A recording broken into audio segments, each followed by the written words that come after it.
আর খালি বলছে brigade brigade, আসুন ব্রিগেডে আসুন। নিজের রাজনীতির লাভের জন্য মানুষের মাথায় গোবর ভরে দিয়েছে এই ব্যক্তিটা। হুমায়ুন কবির এই যে কথাটা বলেছিলেন, এটা রাগের বহিঃপ্রকাশ একটা, বুঝতেই পেরেছিলাম। মিষ্টি ভাষা তুমি একটা দাঁড়িয়ে পেশাব করা মানুষের প্রতি ব্যবহার করেছো, সেই ভাষাগুলো যদি তোমার সমাজের আলেমের প্রতি ব্যবহার হতো, তাহলে আজকের এই বাংলায় তোমার পাশে 10 জন নয় 10 লক্ষ মানুষ থাকতো।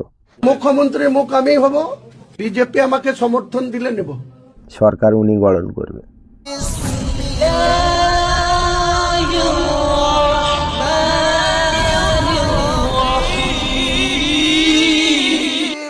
আসসালামু আলাইকুম বন্ধুরা, আমার নাম মোহাম্মদ আব্দুল হাবিব মন্ডল আর আপনারা দেখছেন হাসিম মিডিয়া।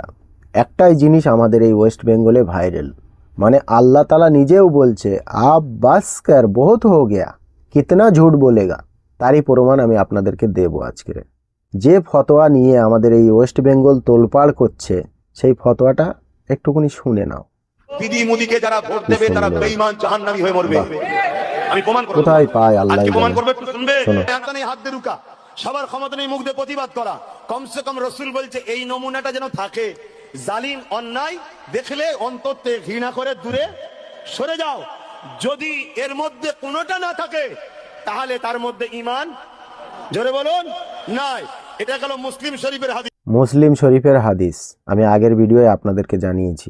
ঈমান নাই, ঠিক আছে।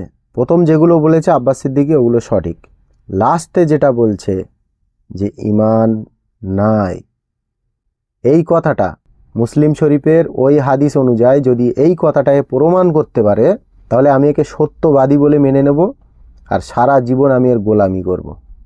যে মিথ্যা বলো মিথ্যা বলো মিথ্যা বলো, মিথ্যা এত বলো, এত প্রচার করো যেন মানুষ, সমাজের মূর্খ মানুষ সেটাকে সত্য বলে গ্রহণ করে। চলেন প্রমাণ সহ আমি একটা ভিডিও আপনাদেরকে দেখিয়ে দিচ্ছি। যদি তারপরেও আপনাদের খুঁজলি হয় তাহলে আমার কাছে চলে আসবেন, আমি সেই হাদিসটা বার করে আপনাদেরকে দেখিয়ে দেব। যারা আব্বাস সিদ্দিকী তিনি যে হাদিসটা পেশ করেছেন, এই হাদিস দ্বারা কাউকে কাফের বলা যাবে না। আল্লাহ রাসূল বলেছেন মান রাআ মিনকুম মুনকারান ফালিয়ুগাইয়িরু বিয়াদি ফাইন লাম ইস্তাতি বিলিসানিহি ফাইন লাম ইস্তাতি বিকলবিহি ওয়া যালিকা আযআফুল ঈমান। ক্ষমতা থাকলে হাত দিয়ে রাখো, তা না হলে জবান দিয়ে প্রতিবাদ করো, তা না হলে দিলে দিলে ঘৃণা করো। দিলে দিলে ঘৃণা যদি না করে সে গুনাহগার হবে, সে কাফের হবে না। আপনারা খুলে দেখুন, ইমাম আবু হানিফা রাহিমাহুল্লাহ, ইমাম শাফি, ইমাম মালিক, ইমাম আহমদ ইবনে হাম্বল রাহিমাহুল্লাহ, তারা সকলের একমত, আহলে সুন্নাত ওয়াল জামাতের একমত যে এই হাদিস দ্বারাই কাউকে কাফের প্রমাণ করা হয়নি, বরং এই হাদিস দ্বারাই বলা হয়েছে আমর বিল মারুফ আর নাহি আনিল মুনকার বোঝানো হয়েছে। আর আব্বাস ভাইজান বলছে কাফের। আহলে সুন্নাত ওয়াল জামাতের আকীদা হলো কাউকে কাফের বলার জন্য এই হাদিস নয়, উনি বলছেন কাফের হয়ে যাবে। আর খালি বলছে ব্রিগেড ব্রিগেড, আসুন ব্রিগেডে আসুন। অনেক হয়েছে লুকোচুরি, এবার ব্রিগেডেই বসা হবে। হ্যাঁ, দায়িত্ব নিয়ে বলছি, আর আর আর লুকোচুরি নয়, এবার ব্রিগেডেই বসা হবে, আসুন।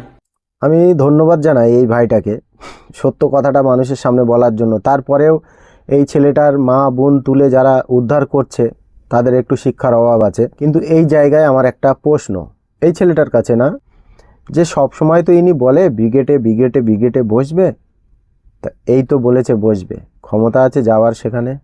শরিয়তটাকে পুরো ধ্বংস করার চেষ্টা করছে এই আব্বাস, কিন্তু আজকে সমাজে মানুষের সেইগুলো বোঝার ক্ষমতাই নেই। নিজের রাজনীতির লাভের জন্য মানুষের মাথায় গোবর ভরে দিয়েছে এই ব্যক্তিটা। তার দৃষ্টান্ত প্রমাণ আপনারা এই ভিডিওটা দেখেন। নওশাদকে ভাঙড়ে কিভাবে হারাবো, নওশাদ ঠিক টের পেয়ে যাবে। হুমায়ুন কবির এই যে কথাটা বলেছিলেন, এটা রাগের বহিঃপ্রকাশ একটা, বুঝতেই পেরেছিলাম, রেগেই বলেছেন। রাগ হওয়াটাও স্বাভাবিক, হয়তো একটা আশালে এসেছিলেন আর দেখা হলো না। তবে আমি আপনাদের মাধ্যমে বলবো, রাগ করে নিজেদের মধ্যে কাদা ছোড়াছুড়ি করলে উভয়ের ক্ষতি হবে। তা আমি একজন নাগরিক হিসাবে মনে করবো আমাদের সামনে লড়াইটা দিদিমণিকে হারানো, তো সেই জায়গায় অনেক স্যাক্রিফাইস করতে হবে, এত তাড়াতাড়ি বড় হওয়া যায়। রাগ হলে হবে না, আমাদের টার্গেট দিদি মোদিকে হারাতে হবে। দিদি মোদিকে হারিয়ে উনি রাজ্যের মুখ্যমন্ত্রী হবে, হয়ে যেটা ভাঙড়ে চলছে জেতার পর থেকে সেটা সারা বাংলায় উনি করতে চায়। কত নম্র ভাষা দেখেন একবার, হুমায়ুনের মতো একটা মানুষের প্রতি এই ভাষাটা ব্যবহার করা হচ্ছে। যে ব্যক্তিটা দাঁড়িয়ে মতে, তার প্রতি এত ভালোবাসা, এত ভদ্রতা, এত নম্রতা, কিন্তু বাংলার যোগ্য বিজ্ঞ আলেমদের নামে এ ধরনের ফতোয়া এই ব্যক্তি দিয়ে রেখেছে যে নম্র ভদ্রতা মিষ্টি ভাষা তুমি একটা দাঁড়িয়ে পেশাব করা মানুষের প্রতি ব্যবহার করেছো, সেই ভাষাগুলো যদি তোমার সমাজের আলেমের প্রতি ব্যবহার হতো তাহলে আজকের এই বাংলায় তোমার পাশে 10 জন নয় 10 লক্ষ মানুষ থাকতো। কিন্তু হাতে গুনে 10 জন তোমার পিছনে আছে, শুধুমাত্র তোমার ওই মুখের নোংরা ভাষার জন্য, আদারওয়াইজ অন্য কিচ্ছু না। বাংলার কোনো মানুষের তোমার সাথে কোনো জাতি দুশ্মনী নেই, কিন্তু তোমার ওই শরিয়ত বিরোধী ভাষা ওইগুলোর জন্য বাংলার 99% মানুষ তোমাকে দেখে ঘৃণা করে, ঘৃণা। চলেন এবারে নওশাদ সিদ্দিকীর একটা কথা শোনা যাক। আমরা আমাদের দিক থেকে সর্বোচ্চ চেষ্টা করছি বিজেপি এবং তৃণমূলকে পশ্চিম বাংলা থেকে কিভাবে অপ্রাসঙ্গিক করা যায়। অপ্রাসঙ্গিক করবে, বিজেপি এবং টিএমসিকে অপ্রাসঙ্গ করবে। একটা সিটে জিতে আছে, সেই জায়গার মানুষের রাতের ঘুম হারাম হয়ে আছে সেই দিন থেকে। উনি সকলকে চিঠি দিচ্ছে, সকলের সাথে জোট করবে। চলেন উনি যাদের সাথে জোট করবে তাদের ভিতরে একটা নেতার কথা একটুখানি শোনেন। নেতাটাকে, যাকে একটু আগে আব্বাস সম্মান দিয়ে কথা বলছিল, সেই নেতা শোনেন। মুখ্যমন্ত্রীর মুখ আমি হব। আমাকে যখন মানুষ ভরসা করে ভোট দিবে, 100 আসন দেবে, আমার পিছনে যারা থাকবে তাকে আমি মুখ্যমন্ত্রী ছাড়বো। বিহারের নীতিশ কুমার কম আসন পেয়েও বিজেপি কিন্তু নীতিশ কুমারকে মুখ্যমন্ত্রী মেনে নিয়েছে। আমি যখন 101 পাবো আর কেউ যদি 99 পায় তাহলে তাকে আমাকেই মুখ্যমন্ত্রী মেনে নিতে হবে। আমারই ডিমান্ড থাকবে যে আমি রাজ্যপালের কাছে আমি 148-এর সংখ্যা দিয়ে সরকার গড়ার ডিমান্ড করব। বিজেপি আমাকে সমর্থন দিলে নেব, আমি সরকার গড়ার ক্ষেত্রে বিজেপি সমর্থন দিলে নেব। আমি সরকার গড়ার ক্ষেত্রে বিজেপি সমর্থন দিলে নিব এবং টিএমসিও সমর্থন করলে আমি নেব। সরকার উনি গঠন করবে। মুসলমানদের একটা মুসলিম লিডার চাই, মুসলিম লিডার। আর সেই মুসলিম লিডার রূপে মাঠে নেমেছে হুমায়ুন কবির, যে এখনো দাঁড়িয়ে পেশাব করে, নিজেকে মুসলিম বলে দাবি করে। সেই মুসলিমের পিছনে বাংলার কিছু মানুষ ছুটছে অন্ধর মতো।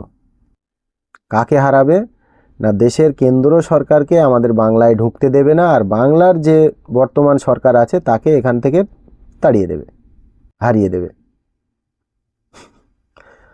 যে কটা টাকা উঠেছিল বাবরি মসজিদের নামে, ওইগুলো নিজেরা ভাগ করে খেয়েছে। খেয়ে এখন বাংলার মানুষের কাছে জবাব দেবে কিভাবে?